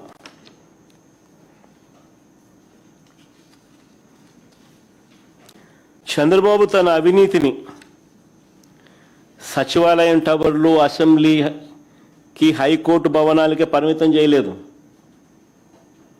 ఏ పని చూసినా కూడా అక్కడ దోపిడీయే కనిపిస్తుంది. అది రోడ్లైనా కావచ్చు, మురుగునీటి కాలువలైనా కావచ్చు, సీవరేజ్ ప్లాంట్ల విషయంలో అయినా కావచ్చు, కొండవీటి వాగు వరద మళ్లింపైనా కావచ్చు, లేఅవుట్ డెవలప్మెంట్ అయినా కావచ్చు, ఆర్కిటెక్ట్స్కి ఇచ్చే డిజైన్ల ఫీజు అయినా కావచ్చు, ఇలా ఎక్కడ చూసినా కూడా విచ్చలవిడి అవినీతి కనిపిస్తుంది. కేవలం సచివాలయము, హైకోర్టు, అసెంబ్లీ వీటి డిజైన్ల కోసమే ఈయన ఎంత ఖర్చు పెట్టాడో తెలుసా? 401 కోటి డిజైన్ల కోసం, బొమ్మలు వేసిన దానికి.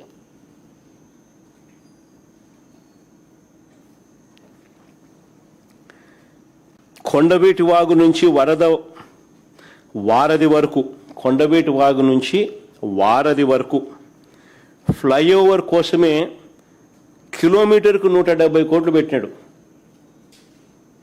కిలోమీటర్కు 170 కోట్లు ఖర్చు చేసినాడు.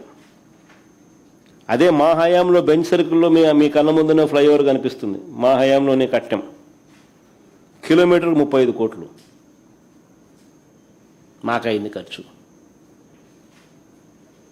మీరందరూ విజయవాడ పోతాను, అందరూ విజయవాడలో సిటీలో నుంచి పోతాంటారు. రెండో ఫ్లైఓవర్ కనిపిస్తుంది, మన హయాంలోనే కట్టాం పూర్తిగా. 35 కోట్లు కిలోమీటర్కి అయితే ఇది 170 కోట్లు.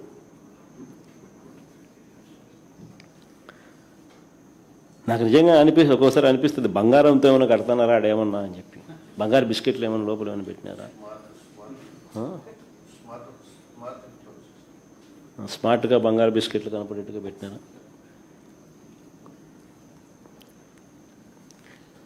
అమరావతిలో మిగిలిపోయిన 6 లేన్ రోడ్లు వేయడానికి ఎంత తెలుసా? కిలోమీటర్కు 53 కోట్లు. అదే నేషనల్ హైవే టెండర్లు పిలుస్తూ ఉంటారు దేశమంతా, కిలోమీటర్కి 20 కోట్లు వాళ్ళకి యావరేజ్ ఖర్చు. 6 లేన్ మన దగ్గర 53 కోట్లు కిలోమీటర్కి.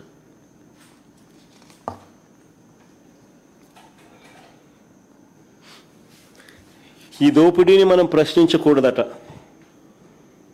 అడగకూడదట, అడిగితే ఎదురుదాడి.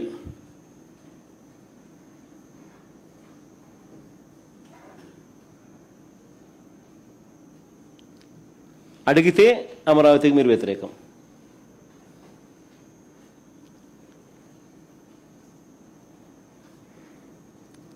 ఏడేళ్లలో అమరావతి కోసం చంద్రబాబు పెట్టిన ఖర్చు,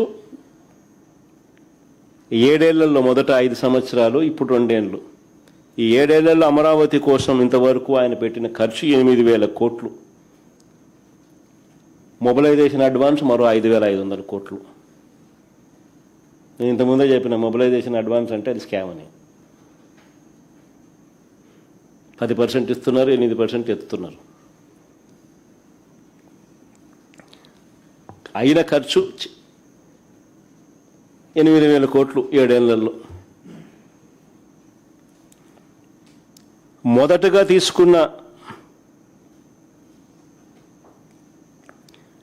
నేను అడుగుతాను, ఈ 8,000 కోట్లలో ప్లస్ మొబిలైజేషన్ 5,500 కోట్లలో మనకి ఏం కనిపిస్తూ ఉన్నాయి? స్కాములు తప్ప. మొదటగా తీసుకున్న 50,000 ఎకరాలకే దిక్కులేని పరిస్థితిలో, మొదటగా తీసుకున్న 50,000 ఎకరాలు, ఆ 50,000 ఎకరాలకు బేసిక్ ఇన్ఫ్రాస్ట్రక్చర్ కోసమే ఖర్చు అయ్యే ఎకరాకు 2 కోట్ల రూపాయలు చొప్పున, ఆ 1,00,000 కోట్లకే దిక్కులేని పరిస్థితిలో మళ్ళీ ఇంకో 50 ఎకరాలు, ఇంకొక 50,000 ఎకరాలు తీసుకుంటానని చెప్పి భవనాలు కాకుండా కేవలం ల్యాండ్ డెవలప్మెంట్ కోసం, అంటే కేవలం బేసిక్ ఇన్ఫ్రాస్ట్రక్చర్ కోసం, రోడ్లు, డ్రైనేజీలు, కరెంటు, నీటి, వీటి కోసం 2 లక్షల కోట్లు 2 లక్షల కోట్లు పెట్టలేమని తెలిసినా కూడా, సాధ్యం కాదు అని తెలిసినా కూడా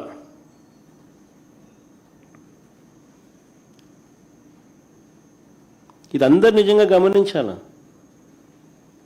అమరావతికి ఎవరూ వ్యతిరేకం కాదు,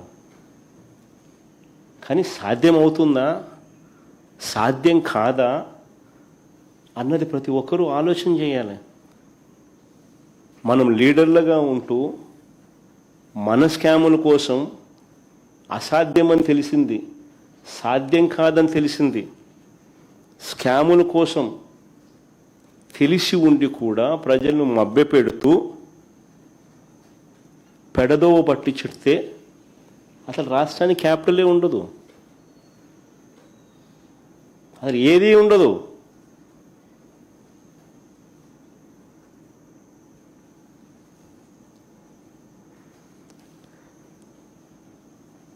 డెవలప్మెంట్ కోసమే ఇటు రోడ్లు అక్కడ వేయడానికి, కరెంటు వేయడానికి, ఎలక్ట్రిసిటీ, సేవరేజ్ కనెక్షన్లకు, ఇటువంటి బేసిక్ ఇన్ఫ్రాస్ట్రక్చర్ కోసమే 2 లక్షల కోట్లు అవసరమని తెలిసినా కూడా అది అసాధ్యమని చెప్పి కళ్ళ ముందే కనిపిస్తూ ఉన్నప్పటికీ ఇంకా రైతుల్ని, ప్రజల్ని మభ్యపెట్టాలని తాను ఉన్నన్ని నాళ్ళు అప్పులు తెచ్చి అమరావతి పేరు చెప్పి స్కాములు చేసి దోపిడీ చేసేదే ఆయన ప్లాను.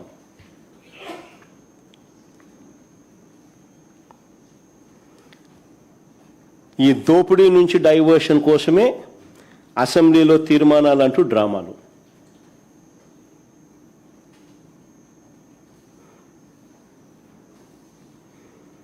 నిజంగా ఇంతకుముందే నేను చెప్పినాం, ఎవరు కూడా అమరావతికి వ్యతిరేకం కాదని, కానీ ఇది సాధ్యం కాదని, అంత ఖర్చును తట్టుకునే స్తోమత రాష్ట్రానికి లేదు అని, ఇది లేదు కాబట్టే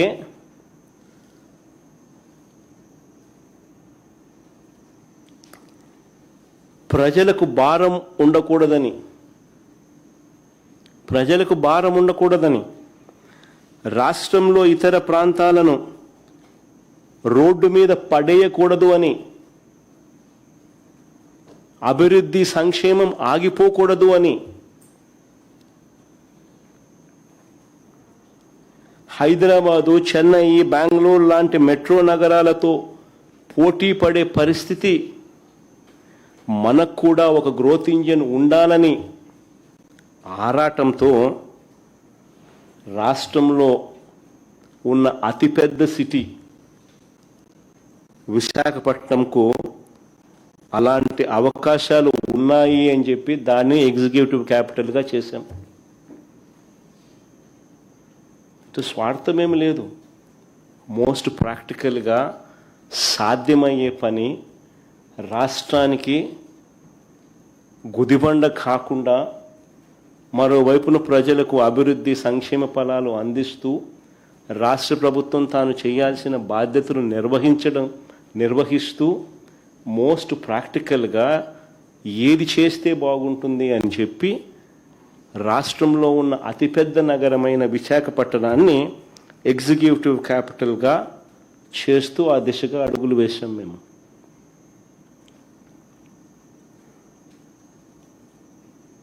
కర్నూలును న్యాయ రాజధానిగా పెట్టాలనుకున్నాం. శ్రీబాగ్ ఒడంబడిక మెడ్రాస్ ప్రెసిడెన్సీ నుంచి చూస్తే కొన్ని సంవత్సరాలు, కొద్ది రోజుల పాటు కర్నూలు రాజధానిగా ఉండేది. హైదరాబాదు తెలంగాణ ఎప్పుడైతే జాయిన్ అయిందో, భాషా ప్రవక్త రాష్ట్రాల కింద ఎప్పుడైతే ఆవిర్భావం చెందిందో, అప్పుడు హైదరాబాదుకు అవకాశం ఇస్తూ అప్పటిదాకా కర్నూలు రాజధానిగా ఉన్న ప్రాంతాన్ని అప్పుడు శ్రీబాగ్ ఒడంబిక ప్రకారం అక్కడ హైకోర్టు పెట్టాలని చెప్పి ఒక ఒప్పందం కుదిరింది. దాన్ని గౌరవిస్తూ కర్నూలును న్యాయ రాజధానిగా పెట్టాలనుకున్నాం. అమరావతిని శాసన రాజధానిగా కొనసాగించాలని చెప్పి కూడా నిర్ణయించాం. తీసేయాలనుకోలేదు ఎప్పుడు కూడా. సాధ్యం కాదు కాబట్టే మోస్ట్ ప్రాక్టికల్ సొల్యూషన్ తీసుకొచ్చినాం. మా ఆలోచనలలో ఎక్కడా కూడా అమరావతిని నిర్లక్ష్యం చేయలేదు. ఇన్ఫ్యాక్ట్ ఈ ప్రాంతంలో 5 ఏళ్ల పాటు రైతుల కౌలును పెంచినాం. రాజధానిలో ఇచ్చే పెన్షన్లు 5,000 కూడా మేము తీసుకుపోయినాం. ఈ ప్రాంతంలో ప్రజలకు మంచి చేయాలని, రైతులకు మంచి చేయాలని చేస్తాం. ఇవన్నీ కూడా మా ఆలోచన అంతా కూడా ఆచరణాత్మక ఆలోచనలు, మోస్ట్ ప్రాక్టికల్ ఆలోచనలు, సాధ్యమయ్యే ఆలోచనలు. ప్రభుత్వం తన బాధ్యతగా ప్రజలకు చేయాల్సిన ప్రతి మేలు కూడా చేస్తూ, ప్రభుత్వం మీద, ప్రజల మీద అప్పుల భారం మోపకుండా అతి తక్కువ పెట్టుబడితో విశాఖపట్నంలో ఆల్రెడీ అక్కడే ఉన్న ఇన్ఫ్రాస్ట్రక్చర్కు కాస్త మెరుగులు దిద్ది అదనంగా కొన్ని భవనాలు కడితే చాలు ఒక గ్రోత్ ఇంజిన్లా మారుతుంది. దీనికోసం కేవలం 10,000 కోట్లు ఖర్చు పెడితే చాలు. అది కూడా ఒకేసారి పెట్టాల్సిన అవసరం లేదు. సంవత్సరానికి 2,000 కోట్లు చొప్పున 5 ఏళ్లలో పెడితే చాలు. ఆటోమేటికలీ విశాఖపట్నం ఈ స్థాయి నుంచి ఈ స్థాయికి వెళ్ళిపోతుంది. ఒక గ్రోత్ ఇంజిన్ తయారవుతుంది. చదువుకున్న మన పిల్లలకు ఎక్కడికెక్కడికో, చెన్నైకో, బెంగళూరుకో, హైదరాబాదుకో ఇలాంటి నగరాలకు పోవాల్సిన అవసరం లేకుండా మనకు కూడా ఒక మహానగరం తయారవుతుంది అని చెప్పి ఆరాటపడ్డాం.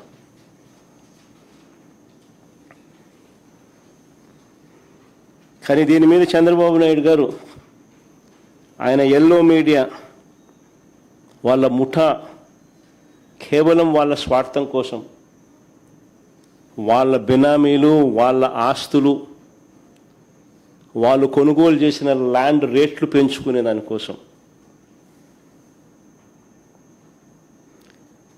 చెప్పని అబద్ధాలు లేదు.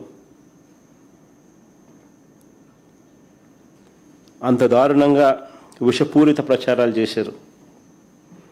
నిజంగా నేను చెప్తా ఉన్నాను, నాకు సంకుచితమైన ఆలోచన నాకు గన ఉంటే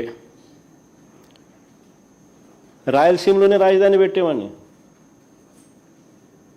విశాఖపట్నంకి ఎందుకు పెట్టాలా? విశాఖపట్నంలో ఎందుకు పెట్టాలా? నాకు నిజంగానే సంకుచితమైన ఆలోచనే కనుక ఉండింటే అసలు నేను ముఖ్యమంత్రి కాకమునిపై ఇక్కడ చంద్రబాబు నాయుడు భూములు కొనలా, ఇల్లు కట్టలా. కానీ జగన్ ఇక్కడే భూమి కొన్నాడు. ఈ సొంత ఇల్లు, సొంత భూమి నేను కొన్నా.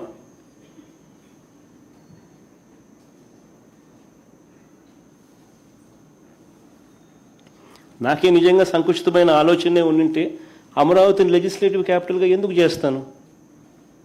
చేయాల్సిన అవసరం ఏముంది?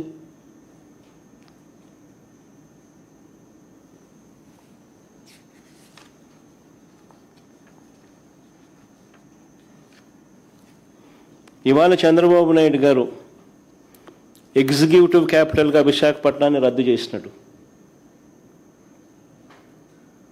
ఇవాళ చంద్రబాబు నాయుడు గారు న్యాయ రాజధానిగా కర్నూలు రద్దు చేసినాడు.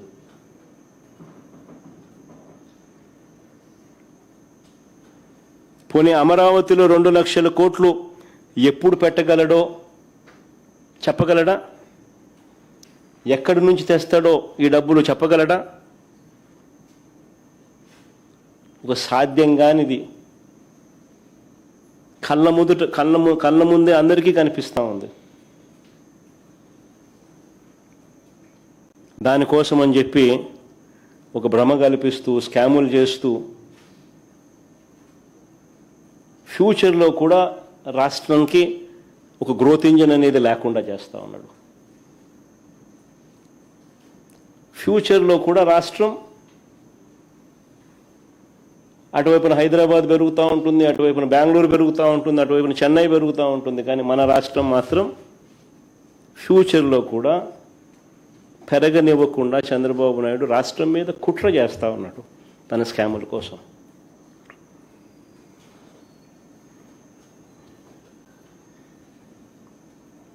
నేను అడుగుతా ఉన్నా, ఒకవైపున ఇన్ని లక్షల కోట్ల రూపాయలు పెట్టడం అసాధ్యమని చెప్పి ఒకవైపున కనిపిస్తూ ఉంటే, మరోవైపు రాష్ట్ర ప్రభుత్వం బాధ్యతగా చేయాల్సిన పనులు, ప్రజలకు చేయాల్సిన మంచి, ఇవన్నీ కూడా ఆగిపోతా ఉన్న పరిస్థితులు.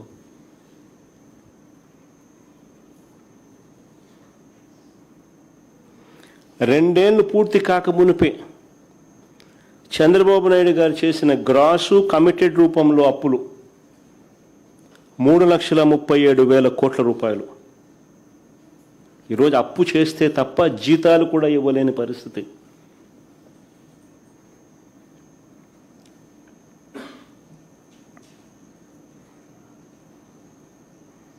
మరి ఇలాంటి పరిస్థితుల్లో 2 లక్షల కోట్లు తెస్తానంటాడు, 2 లక్షల కోట్లతో రాజధాని అంటాడు. ఎప్పుడు డెవలప్ చేస్తాడు? ఈలోగా రైతుల పరిస్థితి ఏమిటి? ఈలోగా అక్క చెల్లెమ్మల పరిస్థితి ఏమిటి? ఈలోగా చదువుతా ఉన్న పిల్లల పరిస్థితి ఏమిటి? ఈలోగా నాడు నేడు పనుల పరిస్థితి ఏమిటి? శిథిలమవుతా ఉన్న స్కూళ్ళు, హాస్పిటళ్ళ పరిస్థితి ఏమిటి? ఆరోగ్యశ్రీ పరిస్థితి ఏమిటి? ఉద్యోగస్తులకు ఇవ్వాల్సిన 36,000 కోట్ల రూపాయల బకాయిల పరిస్థితి ఏమిటి?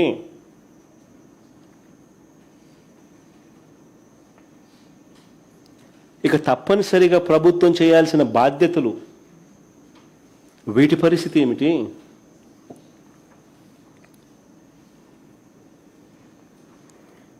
ఒకవేళ పెట్టాలని అయినా చంద్రబాబు నాయుడు గారు రెట్టమట్టంతో అడుగులు ముందుకు వేస్తే, ఇలా పెట్టుకుంటూ పోతే రాష్ట్రం ఏం కావాలి? రాష్ట్ర ప్రజలు ఏం కావాలి? వీళ్ళ సంక్షేమము, అభివృద్ధి ఏం కావాలి? రాష్ట్రానికి సంబంధించిన మిగిలిన బాధ్యతల పరిస్థితి ఏమిటి? మిగతా ప్రాంతాలు ఏం కావాలి?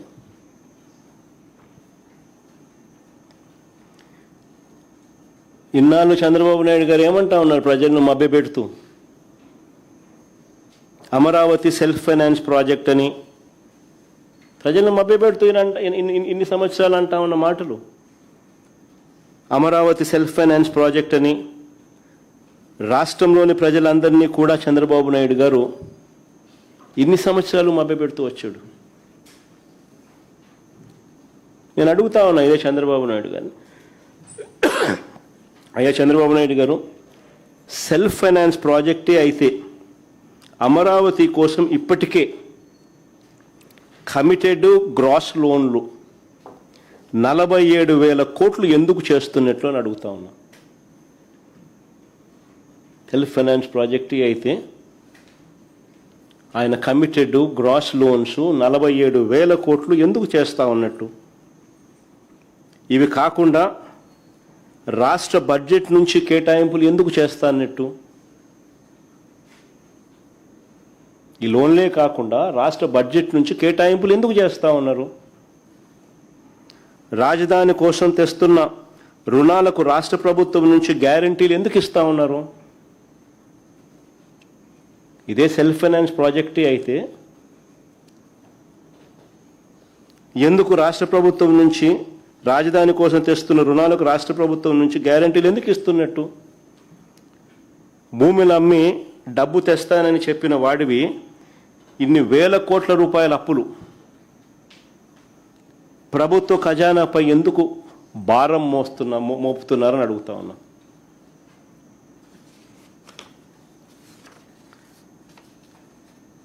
చంద్రబాబు నాయుడు గారిని అడుగుతా ఉన్నా, సెల్ఫ్ ఫైనాన్స్ ప్రాజెక్ట్ అని చెప్తా ఉన్నా, మీరు ఇప్పటి వరకు అమ్మిన భూములు ఎన్ని? నీ విజనరీ ఆలోచనల ద్వారా అమరావతి ప్రాజెక్ట్ నుంచి ఇప్పటి వరకు ఎంత డబ్బులు వచ్చినాయి? వచ్చిన డబ్బులు ఎంత? తన స్కాముల కోసం అమరావతి పేరు చెప్పి చంద్రబాబు అప్పులు తెచ్చి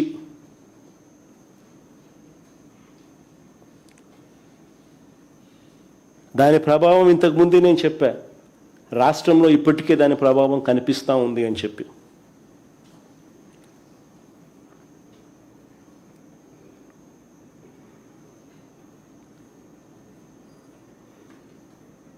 నేను చంద్రబాబు నాయుడు గారికి చెప్తా ఉన్నా, సరే మేము ప్రాక్టికల్గా చేసిన ఆలోచన మీకు నచ్చలా,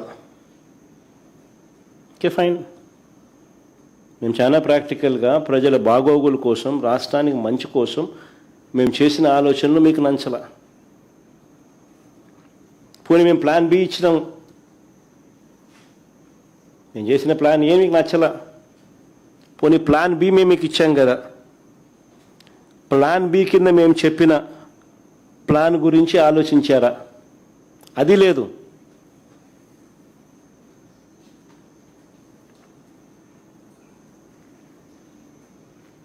కొద్ది నెలల కిందట నేను చెప్పిన మచిలీపట్నం టు విజయవాడ 70 కిలోమీటర్లు,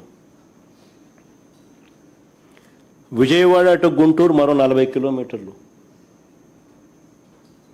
మచిలీపట్నంలో మేము కడతా ఉన్న పోర్టు, మా హయాంలో పోర్టుకు శ్రీకారం చుట్టాం, పనులు మొదలుపెట్టాం, పర్మిషన్ తెచ్చాం, ల్యాండ్ ఇచ్చాం, ల్యాండ్ కొనుగోలు చేసినాం, ఇచ్చినాం, ఫైనాన్షియల్ క్లోజర్ కంప్లీట్ చేసినాం. ఎవరితో ప్రమేయం లేకుండా దానికి డబ్బులు వచ్చేట్టుగా ఏర్పాట్లు చేశాం.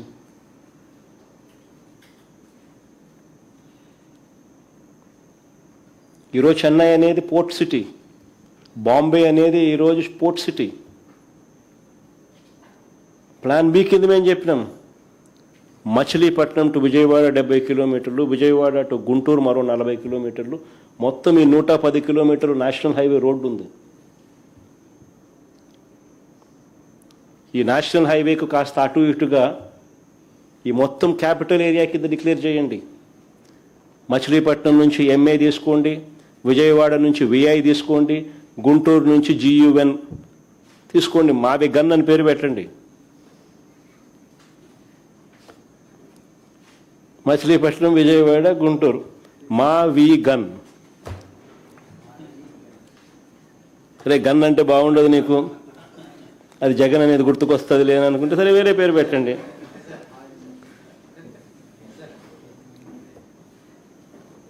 మచిలీపట్నం నుంచి ఎంఏ తీసుకోండి, విజయవాడ నుంచి విఐ తీసుకోండి, గుంటూరు నుంచి జీవన్ తీసుకోండి, మావిగన్ అని పెట్టండి. బ్రహ్మాండమైన 110 కిలోమీటర్లు క్యాపిటల్ ఏరియాని డిక్లేర్ చేయండి, కారిడార్ కింద క్యాపిటల్ ఏరియాని. కనీసము ప్లాన్ బి అన్న కనీసం పిక్చర్లోకి వస్తే అట్లీస్ట్ నువ్వు పెట్టే 2 లక్షల కోట్ల రూపాయలు ఈ రాజధాని ప్రాంతంలో అది అయ్యేది కాదు, సచ్చేది కాదు. ఆ 2 లక్షల కోట్లలో 10% పెడితే చాలు.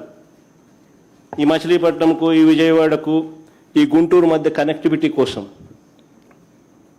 రింగ్ రోడ్లు, ఇతరాతర పనుల కోసం, ఇతర మౌలిక సదుపాయాలు, చిన్న చిన్న మౌలిక సదుపాయాల కోసం 10% పెడితే చాలు. ఈ మావిగన్, ఈ క్యాపిటల్ ప్రాంతం ఫ్యూచర్లో ఎకనామిక్ ఇంజిన్ అవుతుంది. విజయవాడ దాని చుట్టుపక్కల దాదాపుగా 20 లక్షల మంది ప్రజలు ఉండరు. గుంటూరులో దాదాపుగా 10 లక్షల మంది ప్రజలు ఉన్నారు. మచిలీపట్నంలో దాదాపుగా 3-4 లక్షల మంది ప్రజలు ఉన్నారు. దాదాపు ఇంత జనాభా ఉన్న, దాదాపు 35-40 లక్షల మంది జనాభా ఉన్న ప్రదేశంలో కాస్త ఖర్చు పెడితే అదొక మహానగరంగా, ఒక గ్రోత్ ఇంజిన్గా ఎదుగుతుంది అని ఆలోచన చెప్పినాం. ఇది నచ్చల, మావిగన్ కూడా నచ్చల మీకు.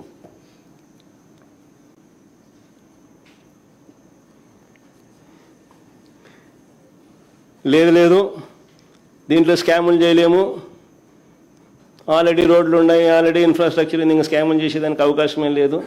మేము ఆ 2 లక్షల కోట్ల స్కామ్ ఏమి కనపడుతుంది, మాకు 2 లక్షల కోట్లే పెట్టాలా, ఆన్నే స్కాములు చేయొచ్చు మేము. రాష్ట్రం ఎటుపోతే మనకేమి, రాజధాని రాష్ట్రానికి లేకపోతే మనకేమి, మన చదువుకున్న పిల్లలకు ఉద్యోగాలు రాష్ట్రంలో రాకపోతే మనకేమి అని చంద్రబాబు నాయుడు గారి ఆలోచనలు. అందుకనే దీనికన్నా లేదు 1,00,000 ఎకరాల్లో రాజధాని కోసమే కట్టాలా, దానికి 2 లక్షల కోట్లు బేసిక్ ఇన్ఫ్రాస్ట్రక్చర్ కోసమే పెట్టాలా, అక్కడే రోడ్లు వేయాలా, అక్కడే డ్రైనేజీలు వేయాలా, అక్కడే వాటర్ కనెక్షన్లు ఇవ్వాలా, అక్కడే కరెంటు. నా జీవితం అంతా అదే చేస్తూ ఉంటా, దానికోసమే అప్పులు తెస్తా, దానికోసమే స్కాములు చేస్తానంటే నిజంగా పెట్టలేరని తెలిసి, అసాధ్యమని చెప్పి తెలిసి, ఉట్టి బేసిక్ ఇన్ఫ్రాస్ట్రక్చర్ కోసమే 2 లక్షల కోట్లు, అది ఇప్పటి ప్రకారం. ఇంక ఇది పూర్తి అయ్యేసరికి అది ఎన్ని లక్షల కోట్లు అవుతుందో, ఎన్ని సంవత్సరాలు పడుతుందో, ఎన్ని దశాబ్దాలు పడుతుందో. సో సాధ్యం కానిది ఒక పెట్టలేరని తెలిసి కేవలం నీ స్వార్థం కోసం నువ్వు నీ బినామీల ఆస్తుల విలువలు పెంచుకునే దానికోసం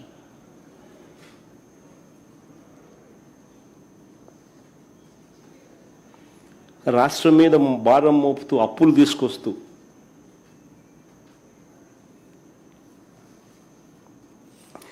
రాష్ట్రానికి సంబంధించిన సంక్షేమాన్ని, అభివృద్ధిని పూర్తిగా గాలికి వదిలేసి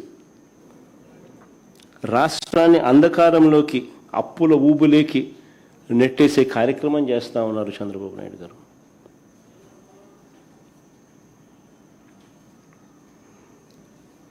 ఆశ్చర్యం ఏమిటో తెలుసా, మొన్న అసెంబ్లీ సమావేశాల్లో చంద్రబాబు నాయుడు గారు మాట్లాడింది చూస్తే ఇంకా ఆశ్చర్యం కలిగించే విషయాలు కొన్ని ఉన్నాయి. మొన్న అసెంబ్లీలో చంద్రబాబు నాయుడు గారు మాట్లాడింది చూస్తే ప్రజలకు పూర్తిగా ఒక విషయం అర్థమైపోయింది. లక్షల ఎకరాల అమరావతి లేదని, నవనగరాలు లేవని, ఎయిర్పోర్ట్ లేదని, రైల్వే స్టేషన్ లేదని, ఇంటర్నేషనల్ స్టేడియం లేదని చంద్రబాబు మాటల్లోనే స్పష్టంగా చెప్పాడు. ఏమని చెప్పినాడు? నారాయణను అడిగినాడంట ఈయన. నారాయణ ఈయనకు చెప్పినాడంట. ఏమని? ట్రంక్ ఇన్ఫ్రా 2022 మే 27కి అయిపోతుందంట. లేఅవుట్లన్నీ 2028 మే 27కి అయిపోతుందంట. 5 టవర్లు, అసెంబ్లీ, హైకోర్టు 2028 ఆగస్టు నాటికి పూర్తవుతాయట. ఈ మాటలన్నీ ఎవరు చెప్పినారు? నారాయణ అడిగితే నారాయణ చంద్రబాబు నాయుడు చెప్పినాడంట. సో చివరికి 1,00,000 ఎకరాల రాజధాని కాస్త 200 ఎకరాలకు వచ్చింది. సో ఇక నువ్వు 200 ఎకరాల్లోనే నువ్వు రాజధాని నిర్మించేట్టుగా అయితే ఇంకా మారుమూల ప్రాంతానికి ఎందుకు పోయినావు స్వామి? జనసంచారం లేని ఆ ప్రాంతానికి ఎందుకు పోయినావు స్వామి? హైవే పక్కన ఈడ కట్టిడొచ్చు కదా, విజయవాడ, గుంటూరు, మచిలీపట్నం మధ్యలో ఏడగట్టినా కానీ నీకు బ్రహ్మాండంగా డెవలప్ అయి ఉండేది కదా.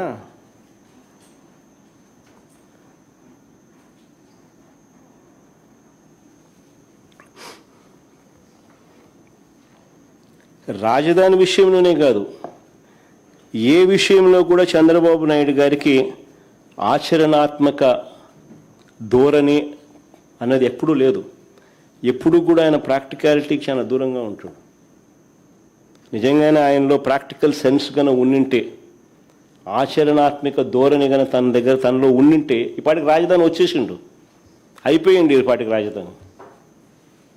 ఏ హైవే పక్కన కట్టినంటే అయిపోయేది. ఈ పాటికి అది ఒక గ్రోత్ ఇంజన్లా కానీ ఈ పొద్దు ఎదిగింటది. ఆ బీజాలు పడుండేటివి.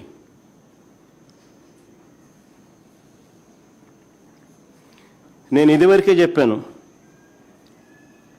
మాకు ఏ ప్రాంతం అన్నా కూడా వ్యతిరేకత లేదని. మరొకసారి మళ్ళీ చెప్తా ఉన్నా నేను. ఎందుకనంటే చంద్రబాబు నాయుడు గారు తన స్కాముల కోసమని ప్రజల భావోద్వేగాలను రెచ్చగొట్టే కార్యక్రమం చేస్తూ ఉన్నాడు తప్ప దీంట్లో ఎటువంటి వాస్తవాలు లేవు. నేను చెప్పిన ప్రతి మాట కూడా ప్రాక్టికల్గా ఆలోచన చేస్తే ఎవరికైనా కూడా జగన్ చెప్పేది నిజమే కదా అని చెప్పి అనిపించే మాటలే.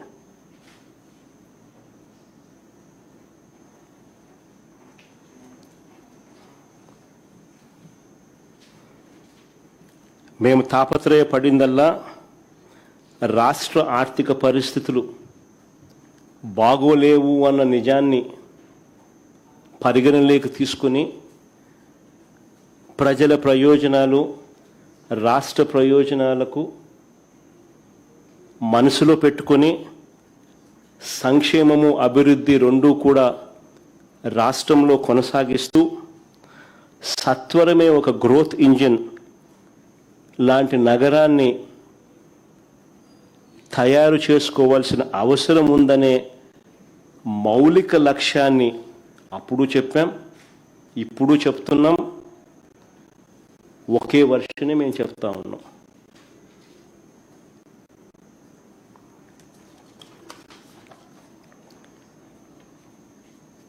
రాజధాని విషయంలో మేము ఇచ్చిన సలహాని ప్రభుత్వం పక్కన పెట్టిన నేపథ్యంలో సెల్ఫ్ ఫైనాన్స్ ప్రాజెక్ట్ అనేది పూర్తిగా పక్కకు పోయిన నేపథ్యంలో కేవలం అప్పుల మీదే రాజధాని పనులు ఆధారపడ్డ నేపథ్యంలో వాస్తవ పరిస్థితులు 1,00,000 ఎకరాల అమరావతిలో కేవలం రోడ్లు, డ్రైనేజ్ వ్యవస్థ, నీళ్లు, కరెంటు కోసమే ఇంత డబ్బు పెడితే ఇక ప్రజలు, రాష్ట్రం ఏం కావాలి అని మరొక్కసారి ప్రశ్నిస్తా ఉన్నా చంద్రబాబు నాయుడును.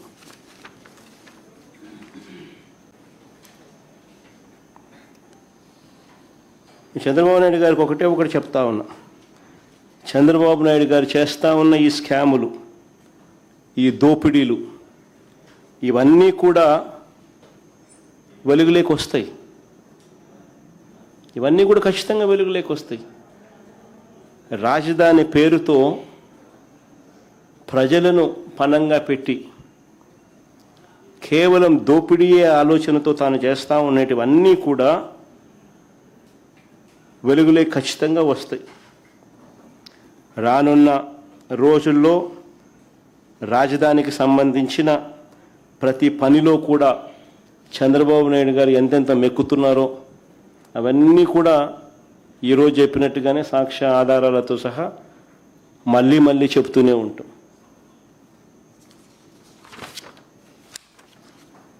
చంద్రబాబు నాయుడు గారికి మాత్రం దేవుడు గట్టిగా ముట్టికాయలు వేస్తాడు. ప్రజలు కూడా ఖచ్చితంగా ముట్టికాయలు వేసే రోజు కూడా త్వరలోనే ఉంది. తాను చేస్తూ ఉన్న ఇంత అన్యాయపు ధోరణి వల్ల.